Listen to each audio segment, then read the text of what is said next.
রক্তদার বিলের মধ্যে দাঁড়াইছি এবং রক্তদার বিলের যে মধ্যে যে একটা নৌকা আছে, এই নৌকার একটা মাঝি মামা।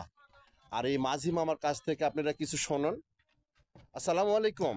ওয়ালাইকুম আসসালাম। আপনি কেমন আছেন? আলহামদুলিল্লাহ ভালো, আপনি কেমন আছেন? ইনশাআল্লাহ আপনার দোয়া আমিও ভালো আছি ভাই।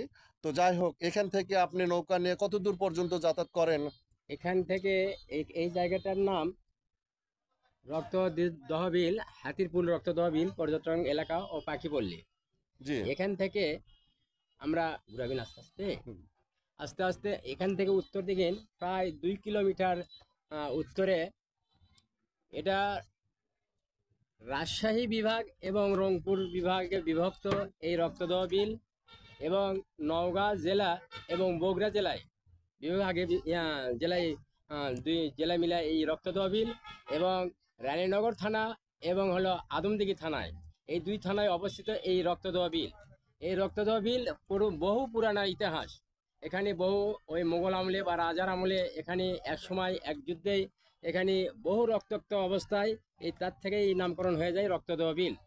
আপনারা আর নয় হাসাইগাড়ি আর নয় পাটুল, আপনারা এই রক্তদহবিলে বেড়াতে আসবেন। এখানে পাখিপল্লী, মৎস্য অভয় আশ্রম এবং সুন্দর সুন্দর পরিবেশ, মনোরম স্মৃতি, দেখতে খুব ভালো লাগবে। আপনারা অবশ্যই আসবেন। আমরা এই নৌকাত করে খুব সীমিত পয়সায় বা সীমিত রেটে আমরা এখানে বেড়াতে নিয়ে যাই পর্যটককে। আপনারা অবশ্যই অবশ্যই আসবেন। তো যাই হোক, সেই রক্তদারে বিলে একটা দরগাতলি আছে। সেই দরগাতেও অনেক মানুষে মানত করে, তাদের রোগ বালাত সবকিছু স্বয়ং আল্লাহ পাক ভালো করে দেয় সেই দরগাতে। সেটা দরগাটার নাম কোসমরি দরগা। আর এই কোসমরি দরগাতে সবাই আসবেন, কিংবা রক্তদারে বিল ঘুরে দেখবেন। এরকম সুন্দর সুন্দর জায়গা উপভোগের করবেন এবং সব পরিবার নিয়ে আপনারা এই জায়গাতে ঘুরতে আসবেন। এই জায়গাটির নাম পাখিপল্লী, রানীনগরের থেকে একটু দূর, নওগাঁ থেকে অনেক দূর।